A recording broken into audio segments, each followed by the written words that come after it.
కళ్ళు మూసుకుందాం, చిన్న ప్రార్థన చేసుకుందాం. నమ్మదగిన ప్రభా, మీ నామమున కొందనాలు, స్తోత్రాలు. ఇప్పటి వరకు ప్రభా నిన్ను ఆరాధించాం, నిన్ను కీర్తించాం, సాక్ష్యము విన్నాము ప్రభా. ఇప్పుడు నీ వాక్య భాగంలోనికి మేము వెళ్తుండగా నాతోనూ సంఘముతోనూ నేను స్పష్టంగా మీరు మాట్లాడమని, మీరొక్కరే మహిమను పొందమని, నన్ను మరుగుపరచమని, మీరు వెల్లడి కమ్మని వాక్య ప్రదాత అయినటువంటి యేసుక్రీస్తు వారి దివ్యమైన నామంలో ప్రార్థించి వాక్యమును వినుచున్నాము తండ్రి. ఆమేన్, ఆమేన్. హల్లెలూయా, హల్లెలూయా. దేవుని పరిశుద్ధ నామానికి మహిమ కలుగునుగాక. దేవుని పరిశుద్ధ నామానికి మహిమ కలుగును గాక. ఆమేన్. హల్లెలూయా, హల్లెలూయా. రక్షకుడు విమోచకుడైనటువంటి క్రీస్తు నామానికి మహిమ. అదే రీతిగా చేరి వచ్చినటువంటి సంఘ బిడ్డలైనటువంటి మీ అందరికీ కూడా ఆశీర్వాదమునకు కారణమైనటువంటి సృష్టికర్త అయినటువంటి క్రీస్తు నామములు మీ అందరికీ కూడా శుభాలు, వందనాలు. అందరికీ వందనాలు, అందరికీ వందనాలు. ప్రియదేవుని బిడ్డలారా, మనం ఏమై ఉన్నామో అది దేవుని యొక్క మహాకృప. ఆ కృపలో మనం దేవుని యొక్క వాక్యాన్ని మనం విందాం. జాగ్రత్తగా దేవుని వాక్యాన్ని మనం విందాం. అయితే ప్రతి ఆదివారం దేవుని వాక్యాన్ని వినే విధంగా కాకుండా కొద్దిగా బైబిల్ స్టడీ లాగా చెప్పాలని ప్రభు పేరిట నేను ఇష్టపడుతున్నాను. దేవునికి స్తోత్రం. ఆమేన్, హల్లెలూయా. నిదానంగా కొద్దిగా ఒక 30 నుండి 50 నిమిషాల లోపు 30 నుండి 50 నిమిషాల లోపు ఈ దేవుని వాక్యాన్ని మనం ధ్యానించుకుందాం. కీర్తన గ్రంథం 54వ కీర్తన. ప్రియదేవుని బిడ్డలారా, తీసుకుందాం. కీర్తన గ్రంథం 54వ కీర్తన. ఒకసారి 2వ వచనాన్ని మనం చదువుకుందాం. కీర్తన: దేవా, నా ప్రార్థన ఆలకింపుము, నా నోటి మాటలు చెవిని బెట్టుము. చాలండి. ప్రియదేవుని బిడ్డలారా, కీర్తన గ్రంథం 54వ కీర్తన 2వ వచనాన్ని మనం చదువుకున్నటువంటి ఈ కీర్తన రచించిన వారు ఎవరనంటే చాలా మనకు అర్థమైపోతుంది. దావీదు గారు అని అర్థమైపోతుంది. అయితే ఈ కీర్తనను 4 భాగాలుగా విభజింపవచ్చు. ఈ 54వ కీర్తన 4 భాగాలుగా విభజింపవచ్చు. 1 నుండి 2 వరకు ఒక భాగం, 3వ వచనం ఒక భాగం, 4వ 5 వచనం ఒక భాగం, 6, 7 వచనాలు ఒక భాగంగా విభజింపవచ్చు. 4 భాగాలుగా ఈ కీర్తన మనం విభజింపవచ్చు. అయితే ఈ కీర్తన రాసేటువంటి సమయానికి, లేకపోతే ఈ కీర్తన రచించి పాట పాడే సమయానికి దావీదు ఒక సామాన్యమైన వ్యక్తి, లేకపోతే ఒక సామాన్యమైన వ్యక్తి. ఎలాంటి రాజుగా కానీ ప్రధాన గాయకుడుగా కానీ దావీదు లేడు. అయితే ఈరోజు మన ధ్యాన అంశం యొక్క హెడ్డింగ్ ఏంటంటే వ్యక్తిగత అంగలార్పు. వ్యక్తిగత అంగలార్పు. ఒక వ్యక్తి దేవుని సన్నిధిలో తనకు తానుగా దేవుని సన్నిధిలో కన్నీరు కారుస్తూ ఏ కన్నీటి ప్రార్థన అయితే చేస్తాడో, ఏ కన్నీటి జీవితాన్ని అయితే దేవునికి చూపిస్తాడో, దానికి సంబంధించినదే ఈ వ్యక్తిగత అంగలార్పు, ఈ కీర్తన ఉన్నదని దేవుని పేరట మీకు మనవి చేస్తున్నాను. దేవునికి స్తోత్రం. ఆమేన్, హల్లెలూయా. ఎందుకు నేను ఈ మాట చెప్తున్నానంటే, అందరూ నన్ను గమనించండి ప్రియ దేవుని సంగమా. ఈ లోకంలో ప్రేమలు చల్లారిపోతున్నాయి. ఈరోజు ఉన్నటువంటి స్థితి రేపు ఉంటుందని మనం అనుకోకూడదు. ఈరోజు నా ఆరోగ్యం, ఈరోజు నా డబ్బు, ఈరోజు ఉన్నటువంటి స్నేహాలు, ఈరోజు ఉన్నటువంటి బంధం రేపు ఉంటుందని మనము అనుకోకూడదు. దానికి బైబిల్ గ్రంథంలో మన రక్షకుడైనటువంటి యేసు ఒక చక్కని మాట చెప్తాడు. యోహాను సువార్త 13వ అధ్యాయం మీరు ఇంటికి వెళ్ళిన తర్వాత చదువుకోండి. 18వ వచనంలో ఏమంటాడంటే, నన్ను తన్నడానికి మడిమినెత్తినవాడు నాతో పాటు భోజనానికి కూర్చున్నవాడు అని ఇస్కరియోతుని గురించి దేవుడు చెప్తూ ఉంటాడు. దాని అర్థం ఏంటంటే, ఎవరైతే నీతో స్నేహం చేస్తారో, ఎవరైతే నిన్ను ప్రేమిస్తారో, ఎవరైతే నిన్ను కన్ని పెంచుతారో, రాబోయే దినాల్లో డబ్బును బట్టో లేకపోతే మనుషుల మాటను బట్టో నిన్ను త్రోసివేస్తారు. జాగ్రత్త సుమ. ఆమేన్, హల్లెలూయా. కాబట్టి వ్యక్తిగతంగా దేవుని సన్నిధిలో మనం అంగలార్చాలి, కన్నీరు కార్చాలి, మన హృదయాన్ని పగలగొట్టుకోవాలి. ఎందుకు అంగలార్పు అని నేను చెప్తున్నానంటే, నువ్వు ఏడుస్తూ ఉంటావు. అయితే మన కన్నీరు ఒక అరగంట, ఒక గంట, 2 గంటలు మనం ఏడ్చి ఊరుకుంటాం. అయితే అంగలార్పు అలాగుండదండి. ఎంతమంది నిన్ను ఎంత ఓదార్చినా సరే, ఆ ఓదార్పు నందకుండగా దేవునిని చేరి, దేవుని ద్వారా మాత్రమే ఓదార్పు నొందేటువంటి ఆ కన్నీరే అంగలార్పు. దేవునికి స్తోత్రం. ఆమేన్. మన కన్నీటికి మించినది అంగలార్పు. దేవునికి స్తోత్రం. ఆమేన్. హల్లెలూయా. మరొకసారి చెప్తున్నాను ప్రియ దేవుని సంగమా, ఈరోజున్న స్నేహం, ఈరోజున్న ప్రేమ, ఈరోజున్న బంధం రేపు ఉండదు. బైబిలే మనకి సెలవిస్తుంది. దయచేసి ఎవరు మాట్లాడద్దు, ఎవరు మాట్లాడద్దు. దేవుని వాక్యాన్ని విందాం. ఎందుకు దేవుని వాక్యాన్ని వినాలి అంటే, వాక్యం ఏమంటాదంటే, వాక్యం వెల్లడి అగు తో తోడనే చీకటి ఉన్న స్థలములో వెలుగొచ్చింది. చీకటి నా హృదయంలో ఉంది, నీ హృదయంలో కూడా ఉంది. దేవునికి స్తోత్రం. ఆమేన్. హల్లెలూయా. కాబట్టి ఈరోజు వీళ్ళు నన్ను ప్రేమిస్తున్నారు, వాళ్ళు నన్ను ప్రేమిస్తున్నారు అంటే, ప్రేమించినోడే నిన్ను తన్నడానికి తన మడిమెను ఎత్తుతాడు. దేవునికి స్తోత్రం. ఆమేన్. హల్లెలూయా. నా సొంత మాటలు కాదండి. యోహాను సువార్త 13, 18, 19 వచనాలు. కావాలంటే ఎవరైనా ఒకసారి ఆ వాక్యం చదవండి. ఆ, ఆ. భోజనము చేయవాడు నాకు విరోధంగా తన మడిమెనెత్తిన. చాలు. కాబట్టి దేవుని దగ్గర అంగలారుద్దాం. దేవునితో మన జీవితాన్ని ముందుకి నడిపించుకుందాం. దేవునికి స్తోత్రం. ఆమేన్. హల్లెలూయా. 1, 2 వచనాలు ప్రార్థనను గురించి తెలియజేస్తున్నాయి. 3, 4 వచనాలు దేవుని నిబంధన గురించి తెలియజేస్తున్నాయి. 54వ కీర్తన విభజిస్తున్నాను. 1, 2 వచనాలు ప్రార్థన గురించి తెలియజేస్తున్నాయి. 3, 4 వచనాలు నిబంధనను గురించి తెలియజేస్తున్నాయి. దేవుని నిబంధనను గురించి తెలియజేస్తున్నాయి. అదే రీతిగా 4, 5 వచనాలు దేవుని ఎడల భక్తుని అంగలార్చున్న వ్యక్తి యొక్క కృతజ్ఞతను తెలియజేస్తున్నాయి. 4, 5 వచనాలు కృతజ్ఞత, కృతజ్ఞత, కృతజ్ఞత. అదే రీతిగా 6, 7 వచనాలు దేవుని వాగ్దానం, దేవుని వాగ్దానం. దేవునికి స్తోత్రం. ఆమేన్. హల్లెలూయా. అయితే ఈ నాలుగిటిని ఎలాగ మనం సంపాదించుకోగలుగుతాం? ఈ నాలుగిటిలో ఉన్నటువంటి ఆంతర్యం ఏంటి? ఈ 7 వచనాల యొక్క ఈ కీర్తన ఒక సామాన్యమైన వాడుగా ఉన్నటువంటి సమయంలో దావీదు దేవుని దగ్గర రచించిన కీర్తన. మీరింటికి వెళ్ళిన తర్వాత దావీదు కీర్తన అన్నప్పుడు ప్రధాన రాజు, ప్రధాన గాయకుడు, లేకపోతే ఇశ్రాయేలు రాజు అని ఆ కీర్తనను గురించి పరిచయం చేస్తుంటారు. అయితే దీనిని గురించి దావీదు, దావీదు అని వ్రాయడము జరిగింది. దేవునికి స్తోత్రం. ఆమేన్. హల్లెలూయా. అయితే ఇప్పుడు ఈ దేవుని సంగమా, ఇక్కడ దావీదు దేవుని దగ్గర ప్రార్థన చేస్తున్నాడు, దేవుణ్ణి వేడుకుంటున్నాడు. ఏమని వేడుకుంటున్నాడు అని ఆలోచన చేస్తే, దేవా, నా జీవితంలో ఎన్నో కష్టాలు వచ్చాయి, నా జీవితంలో ఎన్నో నష్టాలు వచ్చాయి. నా జీవితం ప్రభా మనుష్యులందరికీ కూడా ఉపయోగకరంగా నేను ఉన్నాను. అయితే ఈరోజు మనుష్యులందరూ కూడా నన్ను తరుముతున్నారయ్యా అని ప్రభు దగ్గర ఏడుస్తున్నాడు. దేవునికి స్తోత్రం. ఆమేన్. హల్లెలూయా. ఇక్కడ మనం కొద్దిగా ఆగుదాం. ఆగి వ్యక్తిగతంగా నువ్వు దేవుని సన్నిధిలో కన్నీరు కార్చగలిగితే, వ్యక్తిగతంగా నీవు దేవుని సన్నిధిలో నీ హృదయాన్ని పగలగొట్టుకోగలిగితే, మన హృదయాన్ని దేవుని సన్నిధిలో కృమ్మరించగలిగేటువంటి ప్రార్థన చేయగలిగితే, ఆ వేడుకునేటువంటి వేడుకోలు మనుషులు పట్టించుకోరు, కానీ దేవుడు పట్టించుకుంటాడు. దేవునికి స్తోత్రం. ఆమేన్. హల్లెలూయా. ఏం చేస్తుంది అయ్యా ప్రార్థన?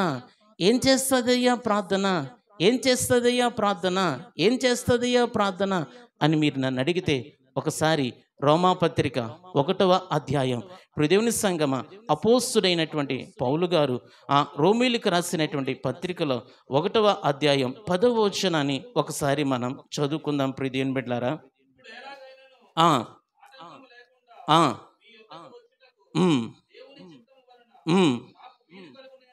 అని నా ప్రార్థనల యందు ఎల్లప్పుడూ ఆయనను బతిమాలు కొనుచు. 10వ వచనాన్ని చదవండి. అదే రీతిగా అదే అధ్యాయం 11వ వచనం, క్షమించండి. మీరు స్థిరపడవలనని అనగా మీకును నాకును కలిగి ఉన్న విశ్వాసము చేత, అనగా మనము ఒకరి విశ్వాసము చేత ఒకరము ఆదరణ పొందవలనని. చాలండి. ఇప్పుడు దేని బిడ్డలారా, ఇక్కడ దావీదు 54వ కీర్తన 1-2 వచనాలు ప్రార్థన, అంగలార్పు అని మనం ధ్యానించుకున్నాం. అయితే ఆ ప్రార్థనకి సంబంధించినటువంటి విషయాలు సంఘమైనటువంటి మనతో అపోస్తుడైనటువంటి పౌలు గారు రోమా సంఘానికి ప్రార్థనలో ఉన్నటువంటి విశిష్టతను ఎలాగైతే తెలియజేశారో, అదే రీతిగా దేవుని సన్నిధిలో నువ్వు కన్నీరు కార్చటము ద్వారా, దేవుని సన్నిధిలో నువ్వు అంగలార్చటము ద్వారా, దేవుని సన్నిధిలో నువ్వు ప్రార్థన చేయటము ద్వారా, దయచేసి గమనించండి ప్రియ దేవుని సంగమా, ఇక్కడ వాక్యం ఏమంటుంది అంటే ప్రార్థన ఏం చేస్తుందంటే స్థిరపరుస్తుంది. దేవునికి స్తోత్రం, ఆమేన్, హల్లెలూయా. ప్రార్థన ఏం చేస్తుందంటే నువ్వు ఇంకొకరికి ఆదరణ కలిగించే వ్యక్తిగా మారుస్తుంది. దేవునికి స్తోత్రం. ప్రార్థన ఏం చేస్తుంది అని అంటే నిన్ను భక్తిలో స్థిరపరుస్తుంది, దేవునిలో స్థిరపరుస్తుంది, వాక్యంలో స్థిరపరుస్తుంది, పరిశుద్ధతలో స్థిరపరుస్తుంది. దేవుని వాగ్దానము కొరకు నిరీక్షణ కలిగిన దానిగా నిన్ను నీ ప్రార్థన, మరొకసారి చెప్తున్నాను, నీ అంగలార్పు, నీ కన్నీటి ప్రార్థన, నీ వేదనలో, నీ బాధలో, నీ నిస్సహాయతలో మనుష్యులందరూ నిన్ను విడిచిపెట్టినప్పుడు, మనుష్యులందరూ నిన్ను త్రోసివేసినప్పుడు, మనుష్యులందరూ నీ మీదకి వ్యతిరేకంగా లేచినప్పుడు, మనుష్యులందరూ కూడా నువ్వు చెడ్డదానివి, నువ్వు ఎవరికైతే అన్నం పెట్టావో వారే నీ చేతిని విసర్జించినప్పుడు, నీతో ఉన్నటువంటి ప్రేమలన్నీ చల్లారిపోయినప్పుడు, నీ స్నేహితులు ప్రేమ, బంధువులు ప్రేమ, సంఘంలో ఉన్నటువంటి సహ విశ్వాసుల యొక్క ప్రేమ, తల్లిదండ్రుల ప్రేమ, లేకపోతే వ్యక్తిగతంగా నీ భార్య, నీ భర్త, మీ ప్రేమలో మీ మధ్యలో చల్లారినప్పుడు నువ్వు దేవుని సన్నిధిలో అంగలార్చి ప్రార్థన చేయగలిగితే నీ ప్రార్థన నీకు ఆదరణ కలిగించి దేవునిలో స్థిరపరుస్తుంది. దేవునికి స్తోత్రం, ఆమేన్, హల్లెలూయా. మొదటిగా ఒక క్రైస్తవుడు సంఘములోనికి చేర్చబడినటువంటి మనం ఎవరిలో స్థిరపడాలంటే ప్రభువులో స్థిరపడాలి, వాక్యంలో స్థిరపడాలి, పరిశుద్ధతలో స్థిరపడాలి, దేవుని రాకడ కొరకు ఎత్తబడేటువంటి జీవితంలో స్థిరపడాలి. ఇందులో స్థిరపడాలి. డబ్బు, దస్కం, ఉద్యోగం, ఇల్లు, వాకిలి, పిల్లలు, భార్య, భర్త, నగలు, పట్టుచీరలు అన్ని తర్వాత ముందు నువ్వు స్థిరపడవలసింది ప్రభువులో, దేవునిలో. ఎందుకయ్యా ఆయన సంఘంలో స్థిరపడాలి అనంటే, మరొకసారి చెప్తున్నాను ప్రియ దేవుని సంఘమా, సంఘము అనంటే వ్యక్తుల సముదాయము కాదు, క్రీస్తు స్వరక్తమిచ్చి సంపాదించుకున్నటువంటి వ్యక్తుల గుంపు, సమూహమే సంఘం. ఇది సంఘం. ఈ సంఘానికి ఎవరయ్యా కారకులంటే ప్రభువు. ఈ సంఘాన్ని సంపాదించింది ఎవరయ్యంటే యేసు రక్తం. ఇక్కడ ఉన్నది ఏదయ్యంటే యేసు రక్తము ఇక్కడ ఉన్నది. నువ్వు సంఘంలో స్థిరపడి కన్నీరు ప్రార్థన చేస్తే నువ్వు చేసినటువంటి ప్రార్థన దేవుని రక్తం నిన్ను శుద్ధీకరించడం ప్రారంభిస్తుంది. దేవునికి స్తోత్రం, ఆమేన్, హల్లెలూయా. అందుకే అంటున్నాడు మీరు స్థిరపడవలనని. నా ప్రార్థనలు యందు ఎల్లప్పుడూ ఏం చేస్తానంటే ఆయనను బతిమాలుతున్నాను. ఇంకా ఇక్కడ మనం అర్థం చేసుకోవలసిన విషయం ఏంటి అని ఆలోచన చేస్తే ప్రియదేని బిడ్డలారా, ప్రార్థన దేవుని దగ్గర ప్రభుని వేడుకునేదిగా నీ జీవితాన్ని మారుస్తుంది. ఆమేన్, హల్లెలూయా. మనకి ఎవరైనా సరే అధికారులు తెలిసినప్పుడు వాళ్ళ దగ్గరికి రోజు వెళ్ళి మన సమస్యలు చెప్పుకొని విజ్ఞాపన పత్రాలు ఇచ్చి మాకు ఇల్లు కావాలండి, రేషన్ కార్డు కావాలండి, ఆరోగ్యశ్రీ కార్డు కావాలండి అని అధికారులు ఎలాగైతే వేడుకుంటావో అదే రీతిగా నీ క్రైస్తవ భక్తి జీవితంలో నీ కష్టాలలో నుండి నిన్ను దేవుడు తొలగించాలని ప్రభు దగ్గర నీ అంగలార్పుతో ఉన్నటువంటి ప్రార్థన నిన్ను ఆ రీతిగా మారుస్తుంది. దేవునికి స్తోత్రం. ఆమేన్. హల్లెలూయా. ఇంకా ఇందులో ఉన్నటువంటి విశిష్టత ఏంటో ఇందాకే మొదట్లోనే చెప్పాను. బైబిల్ స్టడీ లాగా ఎందుకు నేను అన్నాను అనంటే, ప్రియదేవుని సంఘమా, ఈరోజు సంఘానికి నూతన నిబంధన పత్రికలు చాలా అవసరమై ఉన్నవి. పత్రికలో సంఘం ఎలాగుండాలి, సేవకుడు ఎలాగుండాలి, విశ్వాసులు ఎలాగుండాలి, సంఘ పెద్దలు ఎలాగుండాలి, యవన బిడ్డలు ఎలాగుండాలి, పరిచర్య చేసే వారు ఎలాగుండాలి, అన్నీ కూడా పత్రికల్లో అపోస్తుడైన పౌలు గారి ద్వారా పరిశుద్ధాత్మదేవుడు పొందుపరిచాడు. దేవునికి స్తోత్రం. ఆమేన్. హల్లెలూయా. కాబట్టి ఎల్లప్పుడూ ప్రార్థనేనా, ఎల్లప్పుడూ కన్నీరేనా, ఎప్పుడూ ఉపవాస ప్రార్థనలేనా? శుక్రవారం ప్రార్థన చేస్తాం, మంగళవారం ప్రార్థన చేస్తాం, ఆగస్టు 15 రోజు ప్రార్థన ఎట్టేస్తారు, నెలకోసారి మాసాంతర కూడికి ఎట్టేస్తారు, ఆదివారం ప్రార్థనలు ఎట్టేస్తారు. ఏంటి పాస్టర్ గారికి పని లేదా, పాస్టర్ గారితో ఉన్నటువంటి గుంపుకు పని లేదా? కాదు ప్రియదేవుని సంగమా, ప్రార్థన నీ జీవితాన్ని వ్యక్తిగతంగా నువ్వు దేవుని సన్నిధిలో దేవునిలో ప్రార్థనలో ఎదుగుతూ ఉన్నటువంటి సమయంలో నువ్వు స్థిరపడతావు. ఆమేన్. హల్లెలూయా. నువ్వు స్థిరపడాలి. నువ్వు స్థిరపడ్డావు అనుకో, ఏం జరుగుతుందో తెలుసా? ఒకసారి యెషయా గ్రంథం 38వ అధ్యాయం 14వ వచనాన్ని ఒకసారి చదువుకుందాం ప్రియదేవుని బిడ్డలారా.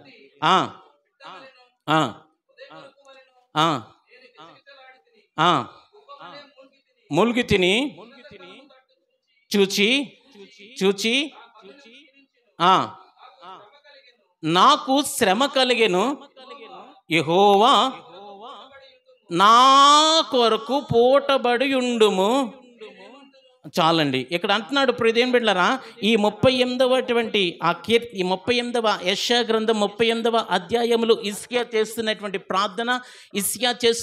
ప్రార్థన పాటగా మాట్లాడుతున్నటువంటి సమయంలో అక్కడ అంటున్నాడు, యెహోవా నా కొరకు నువ్వేం చేయంటే ఒప్పందంగా ఉండు, పోటబడు, నా కష్టకాలంలో నాకు తోడుగా ఉండు, నా నష్ట సమయంలో నాకు నీడగా ఉండు, నా కష్టాలలో నా నష్టాలలో నాకు నువ్వు షూరిటీ ఉండయ్యా అని హిజ్కియా మాట్లాడుతున్నాడు. ఇక్కడ ఇంకా నిదానంగా చెప్పుకోవాలంటే ఏం లేదు ప్రియదేవుని బిడ్డలారా. నువ్వు వ్యక్తిగతంగా ప్రభు సన్నిధిలో నీ కష్టాల్లో దేవుని దగ్గర అంగలారుస్తావు కదా. అంగలార్చినప్పుడు దేవుడు నీ కష్టాలను తన తీసుకుంటాడు. దేవునికి స్తోత్రం. ఆమేన్. హల్లెలూయా. కష్టాలను తీసుకుని నీకును నీ కష్టానికి మధ్యన ఆయన పోటబడతాడు. దేవునికి మహిమ కలుగును గాక. ఆమేన్. నీ కష్టాలలో ఆయన నీ జీవితం నీ చెయ్యి విడిచి పెట్టడు. దేవునికి స్తోత్రం. ఆమేన్. హల్లెలూయా. కాబట్టి వ్యక్తిగతంగా ప్రభు సన్నిధిలో ఏడవండి, కన్నీరు కార్చండి, ప్రార్థన చేయండి. ఆ అంగలార్పు దేవుణ్ణి నీ కొరకు పోటపడేదిగా మారుస్తుంది. దేవునికి మహిమ కలుగును గాక. ఆమేన్. హల్లెలూయా. మీరు ప్రార్థన చేయండి అని పాస్టర్ గారికి చెప్పేసి మీరు గురువు పెట్టుకొని నిద్రపోతూ ఉంటే కష్టాల్లాగే ఉంటాయి. కష్టాల్లాగే ఉంటాయి. మేము మొరపెడుతూ ఉంటాం, మీరు గురు పెడతా ఉంటామండి. మీ ప్రార్థన చేయవలసిన బాధ్యత మీది. మీరు సేవకు వచ్చారు కదా, మీరు తెల్లబట్టలు వేసుకుంటున్నారు కదా, తెల్లవారు 5 గంటలకు లేచి మీరు ప్రార్థన చేయాలని అని మీరు అనుకుని పడుకుని పోయారు అనుకో, కష్టాలు మనం ఏమనుకుంటామంటే నేను ఇంతకుముందు చెప్పాను కదా, మా పాస్టర్ గారికి పవర్ తగ్గిపోయింది. నిజం, అలా కూడా ఉన్నారండి బాబు విశ్వాసులు. మా పాస్టర్ గారు ఇదివరకు ప్రార్థన చేస్తే మాకు జ్వరం తగ్గిపోయేది, ఇప్పుడు పవర్ తగ్గిపోయింది. పవర్లు తగ్గిపోయింది కాబట్టి విశ్వాసులు ఎక్కువైపోయారు కాబట్టి పవర్ తగ్గిపోయింది, ఆయన ప్రార్థన చేయట్లేదు అనుకునేవారు ఉన్నారు. నిజం, యథార్థం. అయితే ప్రియదేవుని సంగమా, వ్యక్తిగత అంగలార్పు నిన్ను ప్రార్థనా పరురాలుగా మారుస్తుంది. వ్యక్తిగత అంగలార్పు దేవుడు నీ కొరకు, దేవునిలో నువ్వు స్థిరపడిపోతావు. దేవుడు నీ కొరకు పోటబడేవాడిగా మారుతాడు. దేవునికి స్తోత్రం. ఆమేన్. హల్లెలూయా. ఈరోజు నుంచి గుండెలు బద్దలు కొట్టుకొని ప్రభు సన్నిధిలో ఏడవండి. దేవునికి స్తోత్రం. దేని కొరకై అంటే నీ పరిశుద్ధత కొరకు. దేని కొరకై అంటే నీ బిడ్డల కొరకు. దేని కొరకై అంటే నీ సంఘం కొరకు. దేని కొరకై అంటే నీ సంఘములో ఉన్నటువంటి యవన బిడ్డల భవిష్యత్ కొరకు. దేని కొరకై అంటే నీ సంఘములో ఉన్నటువంటి సమస్యల కొరకు. దేని కొరకై అంటే నీ సేవకుని సేవ కొరకు. దేవునికి స్తోత్రం. ఆమేన్. హల్లెలూయా. ముందే చెప్పాను బైబిల్ స్టడీ లాగా ఉంటుందని. ఎందుకు బైబిల్ స్టడీ లాగా ఉంటుందని చెప్పానంటే బైబిల్ స్టడీలో ఇవన్నీ వస్తాయి. ఇవన్నీ వస్తాయి. దేవునికి స్తోత్రం. ఆమేన్. హల్లెలూయా. మొదటిగా ప్రార్థనల గురించి మనం చూసాం. రెండవదిగా చూద్దాం ప్రియ దేవుని బిడ్డలారా. రెండవదిగా ఒకసారి 3వ వచనం ప్రారంభాన్ని చదువుకుందాం. అన్యులు నా మీదికి లేచి ఉన్నారు, బలాఢ్యులు చున్నారు, వారు తమ ఎదుట దేవుణ్ణి ఉంచుకున్నవారు కారు. ఈ 3వ వచనం చదవగానే చాలా సింపుల్గా అర్థమైపోద్ది. ఏంటి, దేవుణ్ణి ఎవరైతే తమ ఎదుట ఉంచుకోరో వారు అన్యులు అని, దేవుని దగ్గరికి ఎవరైతే రారో వారు అన్యులు అని మనకి చాలా సింపుల్గా అర్థమైపోతుంది. దానిని వివరించే ముందు దాని కిందన సెల అనేటువంటి ఒక మాట ఉంది కదా, సెల అనేటువంటి ఒక మాట ఉంది కదా. మీరు ఇన్నిసార్లు బైబిల్ చదువుతున్నారు కదా, నేను మిమ్మల్ని ఒక ప్రశ్న అడుగుతాను. బైబిల్ చదువుతున్నారు కదా, సెల అనే మాట ఏంటి అనే విషయం మీకు అనుమానం రాలేదా? శాంతిగా ఒక్కదానికే వచ్చింది. అయితే శంకర్ కూడా రాలేదు. నా వ్యక్తిగత జీవితంలో జరిగిన విషయం చెప్తాను. నేను బైబిల్స్ ట్రైనింగ్కి వెళ్ళిన సమయంలో ఒకరోజు అప్పటికి 6 నెలలు అయిపోయింది. 6 నెలల్లో ఒక 10 సార్లు, 6 నెలల్లో 10 సార్లు లేకపోతే 12 సార్లు రాజశేఖరయ్య గారితో నేను మాట్లాడాను. 6 నెలల్లో 10 సార్లు 12 సార్లు ఆయన ఇల్లు ఒక దగ్గర ఉండేది. బైబిల్ స్కూల్ బస్సినికొండ అనే ప్రాంతం దగ్గర ఉండేది. మేము అక్కడ ఉండేవాళ్ళం. ఎందుకు ఈ మాట చెప్తున్నానంటే ప్రియదేవుని బిడ్డలారా, కూర్చోబెట్టారు. 10-20 మంది ఉన్నాం. ఒరే మీ డౌట్లు ఏంటని అడిగారు ఆయన. క్లాస్ చెప్తానన్నారు. క్లాస్ చెప్తారేమోనని నోట్స్, బుక్లు, పెన్లు, బైబిళ్ళు మంచి ఇదిలో వెళ్ళిపోయి కూర్చుండిపోయాం. ఈ 6 నెలలు ఏం చేశారంటే క్లాసులు జరగలేదు, పరిచర్య. చర్చి కట్టడం, రేకులు లేపడం, సిమెంట్ మోయడం, బాత్రూంలు కడగడం. ఎందుకు ఇదంతంటే ఎంత ఓపికగా ఉంటారో అని. మేము పరిచర్య చేస్తున్న సమయంలో ప్రియదేవుని బిడ్డలారా, నాకన్నా ఎత్తుగా ఉండి మంచి హైట్తో తాడేపులగూడు నుంచి ఇంత బాక్స్ వేసుకొని వచ్చాడు ఒక ఆయన. మేము భోజనానికి ఉపక్రమించే సమయంలో రిటర్న్ ట్రైన్ ఎక్కి వెళ్ళిపోయాడు. ఎలాగైతే వచ్చాడో అలాగే గంటలో కనిపించలేదు, అరగంటలో కనిపించలేదు. ఆ పని అంతా చూసి రాజశేఖర్ గారిని చూసి మమ్మల్ని చూసి ఒక్కొక్కరు ఎలాగున్నాయంటే సిమెంట్ పొరలాడుతూ ఆయన లింగి కట్టుకొని. ఎందుకు ఈ విషయం చెప్తున్నానో తెలుసా ప్రియదేవుని సంగమా? ఒక వ్యక్తిగతంగా సేవకు రావాలన్నా, సేవ చేయాలన్నా అంటే థియలాజికల్గా నీకు అవసరమే. ఇన్ ద సేమ్ టైం ఒక ఆత్మ సంబంధమైన నాయకుని దగ్గర నలగాలి. నలిగితే సేవకు వచ్చినోడు ఒంట్లో ఉన్న కొవ్వు అంతా కరుగుతుంది. కొవ్వు కరిగితే చెల్లిని చెల్లిలా చూస్తాడు, ప్రతి స్త్రీని అక్కలాగా చెల్లిలా చూస్తాడు, ప్రతి పురుషుని అన్నలాగా భావిస్తాడు. దేవునికి స్తోత్రం. ఆమేన్. హల్లెలూయా. అయితే ఇప్పుడు ఇదేం బిడ్డలారా, సెల అనేటువంటి మాట మీకు ఎప్పుడు డౌట్ రాలేదా? శాంతికి వచ్చింది. Very good. డౌట్ వచ్చినప్పుడు ఈరోజు నేను చెప్తున్నాను, మీరు బైబిల్ చదువుతున్నప్పుడు డౌట్ వచ్చినప్పుడు ఒక పుస్తకంలో రాసుకోండి. వచ్చిన తర్వాత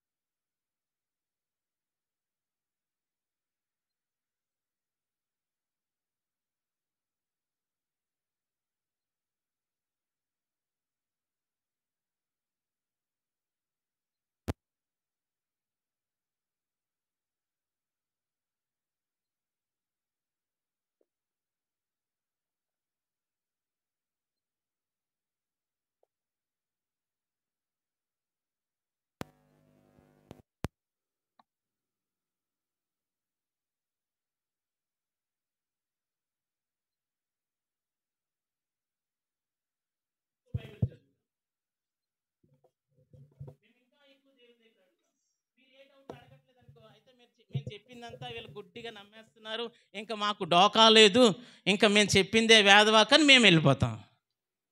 అర్థమైందా?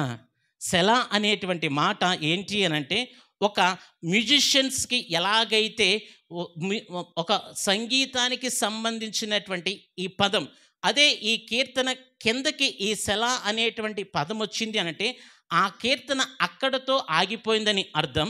అదే రీతిగా మధ్యలో సెల అనేటువంటి పదం వచ్చిందంటే పైన ఎన్ని వచనాలైతే ఉన్నాయో అన్ని వచనాలు రెండవసారి దేవుని సన్నిధిలో పాడాలి అని అర్థమిచ్చే విధంగా సెల అనేటువంటి మాటను ఉపయోగించారు. దేవునికి స్తోత్రం, ఆమేన్, హల్లెలూయా.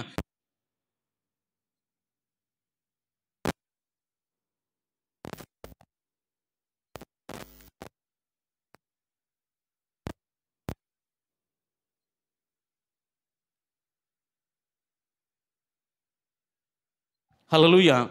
వాటిని వినండి. వింటే ఇంకా హిబ్రూ ఈ కీర్తనలు ఎలాగ దేవుని సన్నిధిలో భక్తుడైన దావీదు పాడాడు అనేటువంటి ఆ విషయం తెలుస్తుంది.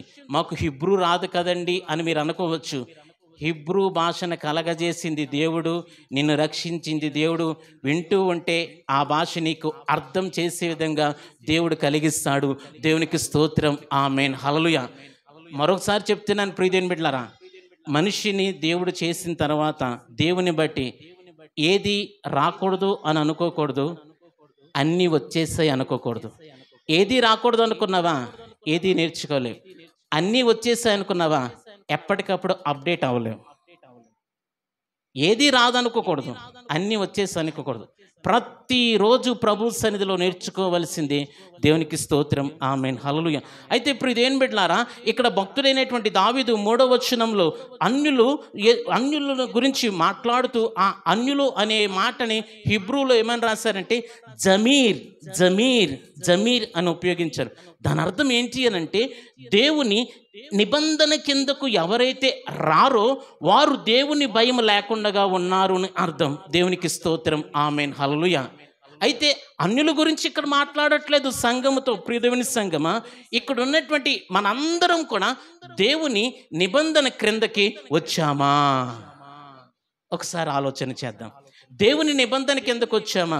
ఏంటి దేవుని నిబంధన అంటే? దేవుని కవనెంట్, దేవుని యొక్క నిబంధనలో మనం ఉన్నప్పుడు ఏం చేస్తామో చెప్పనా?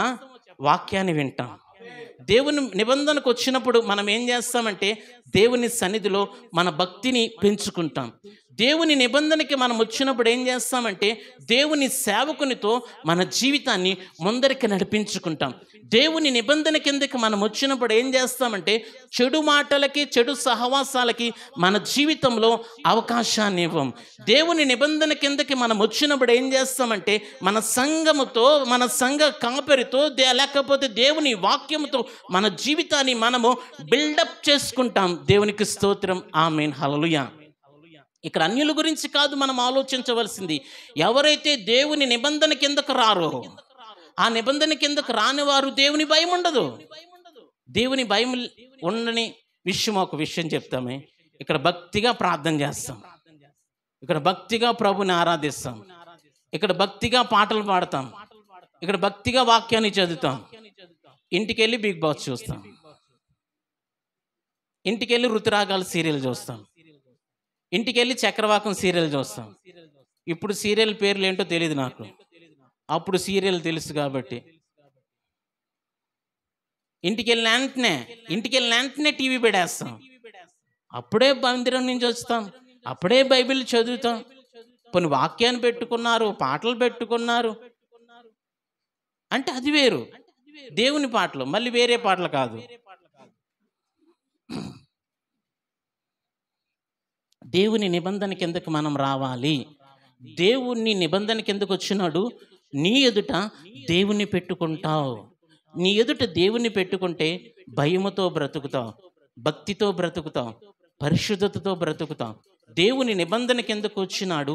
ప్రియదేవుని సంగమా, దేవునిలో ఆనందించేవాడిగా ఉంటాడు. దేవునికి స్తోత్రం, ఆమేన్, హల్లెలూయా. ప్రియదేవుని సంగమా, అన్యులను గురించి దావీదు ఫిర్యాదు చేస్తున్నాడు.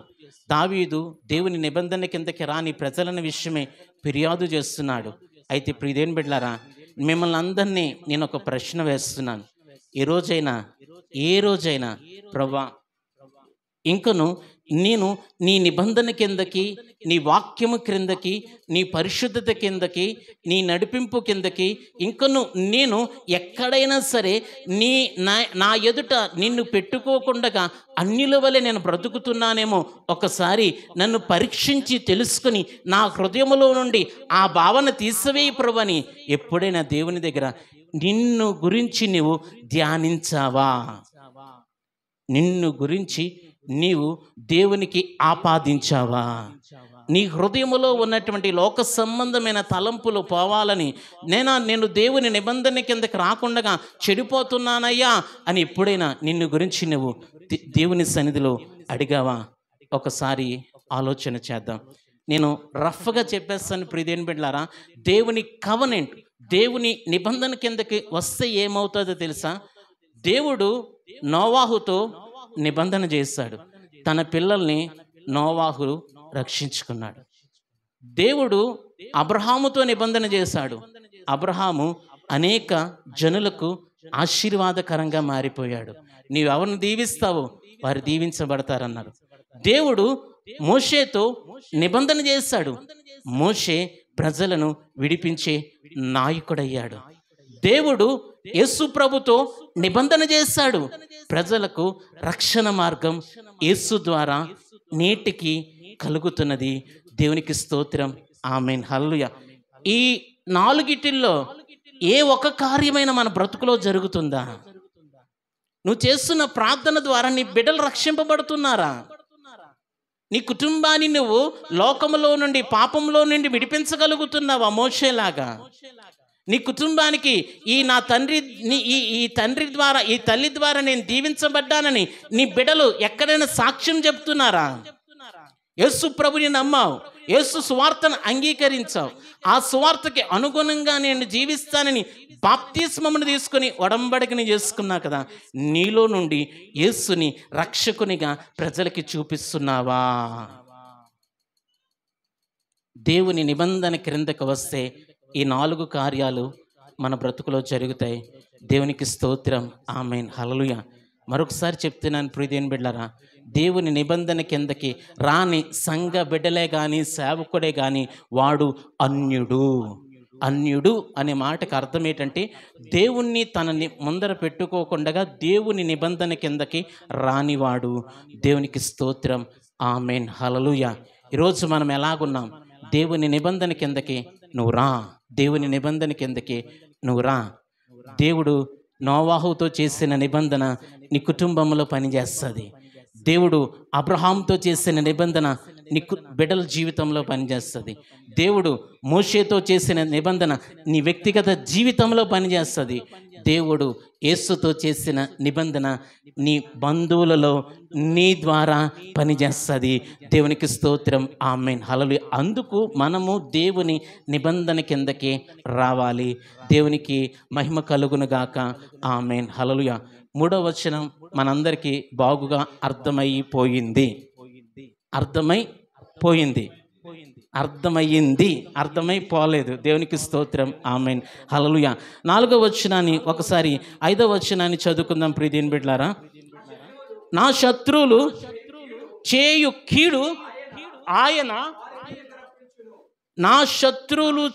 కీడు ఆయన వారి మీదకి రప్పించెను. ఆమేన్, హల్లెలూయా. ఇక్కడ మనం చదవగానే ఏమనుకుంటామంటే దావీదు కూడా తన శత్రువులు నాశనం అయిపోవాలని కోరుకున్నాడు. వాళ్ళ శత్రువులు నాశనం అయిపోవాలని ప్రార్థన చేశాడు.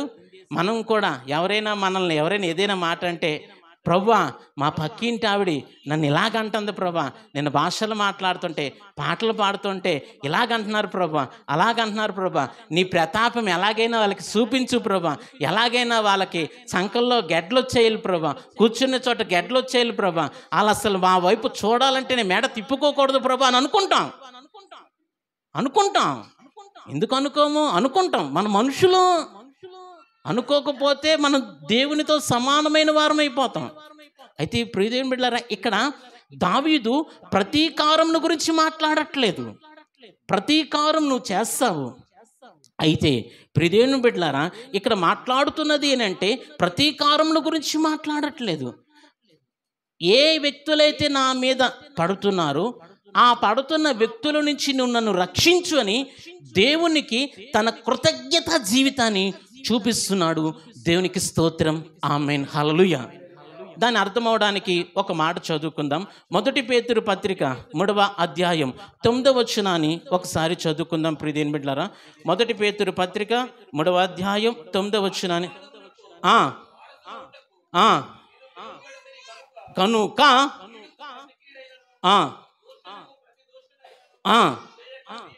చేయక దీవించుడి. దేవునికి స్తోత్రం. అదే రీతిగా ఒకసారి ద్వితీయోపదేశకాండ గ్రంథం 32వ అధ్యాయం 35వ వచనాన్ని కూడా మనం చదువుకుందాం ప్రియదేని బిడ్డలారా.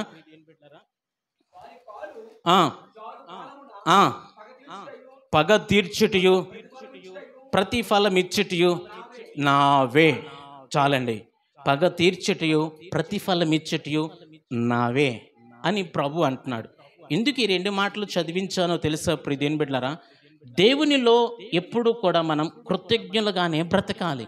కృతజ్ఞులుగా సంఘములో బ్రతుకుతున్నటువంటి మనం, మీ అందరికీ అర్థమవుతుంది అనుకుంటా, 1 పేతురు పత్రిక సంఘముతో అపోస్తుడైనటువంటి పేతురు గారు రాసిన పత్రికలో ఉన్నటువంటి మాటలు 3:9 వచనంలో, కీడుకి ప్రతి కీడు కోరుకోవద్దు, దూషణకు ప్రతి దూషణ చేయొద్దు. ఎవడైతే నిన్ను తిట్టాడో, ఎవడైతే నీకు గోతులు తవ్వాడో, ఎవడైతే నువ్వు నాశనమైపోవాలని శాపనార్థాలు ఎట్టాడో, ఎవడైతే నీ ఎదుట దుమ్మెత్తి పోసేశాడో, ఎవడైతే చేతులు నీ ఎదుట ఇరిపిస్తాడో వాడు బాగుండాలని ప్రభు సన్నిధిలో నువ్వు ప్రార్థన చేయి. వాడు బాగుండాలి అనేటువంటి విత్తనాన్ని నువ్వు వేస్తున్నావు. ఏ విత్తనమైతే వేసావో ఆ విత్తనాన్ని నీ జీవితంలో ఫలిస్తుంది. దేవునికి స్తోత్రం. ఆమేన్. హల్లెలూయా. అయితే పగ తీర్చుకునే పని ఎవరిదంటే దేవునిది. నేనున్నాను కదా, నేను ప్రతిఫలం ఇస్తాను, నువ్వు నా ఎదుట కృతజ్ఞులుగా నువ్వు బ్రతుకు అని దేవుడు అంటున్నాడు సంఘంలో ఉన్నటువంటి మనందరితో. మనమేం చేస్తాం? కోడలు నీళ్ళేయలేదు, గెంజేయలేదు, అన్నం పెట్టలేదు, నా కొడుకు మనీ ఆర్డర్ చేస్తానన్నా సరే నా కోడలు ఇవ్వనివ్వట్లేదు, నా కొడుకు చూడట్లేదు అని అంటారు. ఒక జీవిత సత్యం చెప్తాను ప్రియదేవుని సంఘంలో, మీరు ఏమన్నా అనుకోండి, ఇది వాస్తవం చెప్తున్నాను. మనం సంపాదించే రూపాయి మన పిల్లలు స్వతంత్రంగా ఖర్చు పెడతారు. ఆడు సంపాదించే 1000 రూపాయలు స్వతంత్రంగా మనం ఖర్చు పెట్టలేం అంతే. అదేంటంటే నీ సంపాదన నీ తల్లిదండ్రులు స్వతంత్రంగా ఖర్చు పెట్టారా? ఇది జీవిత సత్యం అంతే. దానికి మనం ఫిక్స్ అయిపోయి దేవునిలో కృతజ్ఞులుగా నువ్వు బ్రతుకు, దేవుడు నిన్ను దీవిస్తాడు. దేవునితో నీ ఆత్మీయ జీవితాన్ని ముందరికి నడిపించుకో, దేవుడు నిన్ను ఆశీర్వదిస్తాడు. దేవునితో నీ జీవితాన్ని మమేకం చేసుకో, దేవునికి కృతజ్ఞులుగా నువ్వు బ్రతుకు. కృతజ్ఞత నిన్నేం చేస్తుందంటే సమృద్ధిలోనికి నడిపిస్తుంది. దేవునికి స్తోత్రం. ఆమేన్. హల్లెలూయా. ఇది వాస్తవం, ఇది వాస్తవం. రేపు నాగేశ్వర్ అనుకోవచ్చు, నా కొడుకుని కలెక్టర్ని చదివేసో లేకపోతే మంచి ఇంజనీరింగ్ చదివేసి ఆ 1,00,000 రూపాయలు వచ్చినప్పుడు ఆడి ATM కార్డు తీసుకుంటాను అనుకుంటే అవదో, అది అవ్వని పని అంతే. అది జరగదు. అది జరగాలనుకోవడం పిచ్చి. ఇది వాస్తవం ప్రియదేని బిడ్డలారా. బైబిల్ దేవుని మాటలు చాలా చేదుగా ఉంటాయి, అయితే వాటిని పాటిస్తే బ్రతుకు చాలా తీయగా ఉంటుంది. దేవునికి స్తోత్రం. ఆమేన్. హల్లెలూయా. ఉదాహరణకు ఒక మాట చెప్తాను. నువ్వు ఎవడికి పూట పడద్దు అని అంటాడు దేవుడు సామెతలో. ఎవడికి నువ్వు షూరిటీ ఇవ్వద్దు అని అంటాం. కానీ మనమేమంటాం? నా ఏరకత్తే, నా స్నేహితుడు, నా చెడ్డీ ఫ్రెండు అని షూరిటీ ఇస్తాం. ఆడు చేతులు ఎత్తేసి వెళ్ళిపోతాడు. అప్పుడేమవుతుంది? షూరిటీ మనం కట్టాలి. అవునా కదా?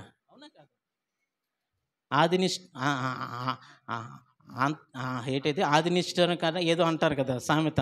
అలా మొదట్లోనే లేదు అని చేతులు ఎత్తేస్తే అయిపోతుంది. మీకు చేతనైతే 1,000 రూపాయలు, 10,000, 1,00,000 రూపాయలు వదిలే ప్రభువులో కృతజ్ఞులుగా బ్రతకండి. ప్రభువుతో కృతజ్ఞులుగా బ్రతుకుదాం. దేవుని సమృద్ధిని మనము సంపాదించుకుందాం. దేవునికి మహిమ కలుగునుగాక. ఆమేన్. హల్లెలూయా. మరొకసారి చెప్తున్నాను, దేవునిలో కృతజ్ఞులుగా బ్రతికితే నీ జీవితంలో జరిగిన నష్టాన్ని లాభంగా యేసు మాత్రమే మార్చగలడు. దేవునికి మహిమ కలుగును గాక. ఆమేన్. ఆయన మారుస్తాడు, ఆయన మారుస్తాడు, ఆయన మారుస్తాడంతే, మారుస్తాడంతే. సంఘములో 1 పేతురు పత్రిక 3వ అధ్యాయం 9వ వచనం, మీ హృదయంలో నుండి ఎన్నడూ ఎన్నడూ మర్చిపోవద్దు.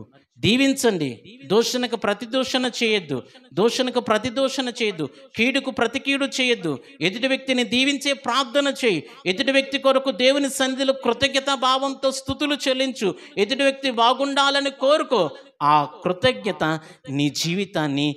నీ జీవితంలో ఉన్న లోటును తీసివేసి సమృద్ధిలోనికి నడిపించునుగాక. ఆమేన్. హల్లెలూయా. 4వదిగా చూద్దాం ప్రియదేవుని బిడ్డలారా. ఒకసారి 7వ వచనం చదువుకుందాం. ఆపదలన్నిటిలో నుండి ఆయన నన్ను విడిపించి ఉన్నాడు. చాలు ప్రియదేవుని బిడ్డలారా, ఆపదలన్నిటిలో నుండి దేవుడు నన్ను విడిపించి ఉన్నాడు. ఆపదల్లోనే ఉన్నాడు, కన్నీరు కారుస్తూనే ఉన్నాడు, వ్యక్తిగతంగా ప్రభు సన్నిధిలోనే ఉన్నాడు. అయితే దావీదు ఏం చేస్తున్నాడు తెలుసా ప్రియదేవుని బిడ్డలారా? నేను ముగిస్తున్నాను. దేవుని వాగ్దానం నా జీవితంలో నెరవేరతాదని విశ్వాసముతో చూస్తున్నాడు. దేవునికి మహిమ కలుగును గాక. ఆమేన్. హల్లెలూయా. ప్రియదేవుని బిడ్డలారా, మొదటిగా దేవుని సన్నిధిలో ప్రార్థన చేయి. రెండవదిగా ప్రియదేవుని సంగమా, దేవుని నిబంధన కిందకు నువ్వు రా. మూడవదిగా దేవునికి కృతజ్ఞులుగా నువ్వు బ్రతుకు. దేవుని వాగ్దానం నీ జీవితంలో నెరవేరుతుంది. దేవునికి స్తోత్రం. ఆమేన్. హల్లెలూయా. అయ్యా ఏంటయ్యా ఆయన వాగ్దానం, ఏంటయ్యా ఆయన వాగ్దానము అని ఆలోచన చేస్తే ఒకసారి ప్రియదేవుని సంగమ, ఒకసారి యాకోబు రాసిన పత్రిక 1వ అధ్యాయం 12వ వచనాన్ని చదువుకుందాం. ధర్యుడు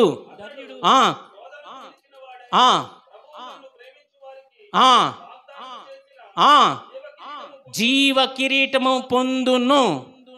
సంఘములో ఉన్నటువంటి విశ్వాసులకి యాకోబు రాస్తున్నటువంటి పత్రికలో ఉన్నటువంటి మాటలు ఏంటో తెలుసా? నువ్వు దేవుని సన్నిధిలో అంగలారుస్తున్నావు, నువ్వు దేవుడి ద్వారా బాధలు పడుతున్నావు, ఎదుటి వ్యక్తి నువ్వు దూషించకుండగా నిన్నెవడైతే నాశనం అయిపోవాలనుకున్నావో వాడు బాగుండాలని సంఘ బిడ్డగా సువార్తకి సాక్షిగా నువ్వు బ్రతుకుతున్నావు కదా. ఆ సువార్తకు సాక్షిగా నువ్వు బ్రతికిన దానిని బట్టి దేవుని వాగ్దానము నీ బ్రతుకులో నెరవేరుతుంది. ఏందయ్యా దేవుని వాగ్దానము అనంటే దేవుడిచ్చే జీవ కిరీటం. దేవునికి స్తోత్రం. ఆమేన్. ఈ 3 జరగకపోతే వాగ్దానం నెరవేరదు. ఏ 3? 8:30, 7:30, 9:30 కాదు. ప్రార్థన, దేవుని నిబంధన, కృతజ్ఞత, ఈ 3 జరిగితే దేవుని వాగ్దానం నీలో ఫలిస్తుంది. అందుకే దేవుని వాగ్దానం కిందనుంది. Conditions applied. యేసు ప్రభు కండిషన్స్ అప్లైడ్ అని పెద్దగా రాస్తాడు. వ్యాపారం చేసేవాడు షరతులు వర్తిస్తాయని చీమ కళ్ళకు కూడా కనిపినంతకి ఇదిగా రాస్తాడు. మనం అవి చూడకుండా అప్ టు 50% డిస్కౌంట్ అని మీ భర్తను తెలుసుకొని వెళ్ళిపోతారు. అక్కడికి వెళ్ళి బిల్లు వచ్చేసరికి 50% కాదండి అప్ టు అని రాసి మీరు అది చదవలేదంటారు. చూసారా ఎన్ని ఉన్నాయో బైబిల్లో. వ్యాపారానికి సంబంధించిన రహస్యాలు ఉన్నాయి, వ్యక్తిగత జీవితానికి సంబంధించిన రహస్యాలు ఉన్నాయి, మనిషి జ్ఞానమును మేధస్సును సంపాదించుకునే రహస్యాలు ఉన్నాయి, ఆత్మీయ జీవితాన్ని కట్టుకునే రహస్యాలు ఉన్నాయి, సంఘ జీవితాన్ని కట్టుకునే రహస్యాలు ఉన్నాయి. వీటన్నిటిని మనం ఏం చేస్తుంటే ఆరాధన అయిన తర్వాత గూట్లో ఎట్టేస్తాం. బైబిల్ తీసుకుని వెళ్ళి గూట్లో ఎట్టకండి, హృదయంలో పెట్టుకోండి. నీ ముందు పెట్టుకో. హృదయం బిడ్డలరా, నీకు ఒక సలహా ఇస్తున్నాను. నేను నేర్చుకున్న సలహా, దేవుని సేవకుల దగ్గర నుంచి నేను నేర్చుకున్న సలహా ఇస్తున్నా. నీకు ఒక సలహా ఇస్తున్నా. ఒకసారి రాజశేఖర అయ్య గారు విజయనగరం మీటింగ్స్కి వచ్చినప్పుడు ఆయన లాడ్జ్లోకి వెళ్ళిన తర్వాత బైబిల్ ఓపెన్ చేస్తుంది. బైబిల్ మూసేస్తానే నన్ను, నాయన వద్దురా, బైబిల్ ఓపెన్ అయ్యి ఉంటే ఆ మాట నాతో మాట్లాడుతుంది, నేను రాసుకుంటాను అన్నాడు. అప్పుడు నుండి నేను కూడా ఇంట్లో ఉన్నప్పుడు మ్యాక్సిమం 100లో 95% బైబిల్ ఓపెన్ చేసి పెట్టి బైబిల్ చదివి ఓపెన్ చేసి పెడతాను. అలాగని చెప్పి పిచ్చుకలకి కాకులకి ఆహారంగా కాదు, బైబిల్ని చదువుతూ ఏదో ఒక మాట నీ జీవితానికి కడతాది. దేవుని వాగ్దానం నీ జీవితంలో నెరవేరుతుంది. దేవునికి మహిమ కలుగును గాక. ఆమేన్. హల్లెలూయా. ప్రియదేవుని బిడ్డలారా, 54వ కీర్తన వ్యక్తిగత అంగలార్పు. వ్యక్తిగత అంగలార్పు ఇంకా నిన్నేం చేస్తుందంటే ప్రార్థనాపరునిగా చేస్తుంది. వ్యక్తిగత అంగలార్పు దేవుని నిబంధన కిందకు తీసుకొని వస్తుంది. వ్యక్తిగత అంగలార్పు దేవునికి నువ్వు కృతజ్ఞుడిగా బ్రతుకుతావు. వ్యక్తిగత అంగలార్పు దేవుని వాగ్దానం నీ జీవితంలో నెరవేరుతుంది. దేవునికి మహిమ కలుగునుగాక. ఆమేన్. హల్లెలూయా. ఈ చిన్న కీర్తనలో అన్ని విషయాలను దేవుడు పొందుపరిచి ఉంచాడు. దేవునికి మహిమ కలుగునుగాక. ఆమేన్. మోకరించగలిగిన వారు మోకరిద్దాం. చిన్న ప్రార్థన చేస్తాను. దాని తర్వాత మనం కానుకల పరిచయంలోనికి మనం వెళ్దాం. నమ్మదగిన ప్రభువా, మీ నామమునకు వందనాలు. వ్యక్తిగతంగా నీ సన్నిధిలో మేము ఎలాగ అంగలారిస్తే మా బ్రతుకు బాగుంటుంది అని మీరు మాట్లాడిన ప్రతి మాటను బట్టి వందనాలు. నీ మాటలు నీ బిడ్డల జీవితంలో ఫలించునుగాక, నాలో ఫలించునుగాక. కృపతో దీవించమని, కృపతో దీవించమని, కృపతో దీవించమని యేసు సర్వోన్నతమైన నామంలో ప్రార్థించి స్తుతించి అడిగి వేడి పొందినాము తండ్రి. ఆమేన్.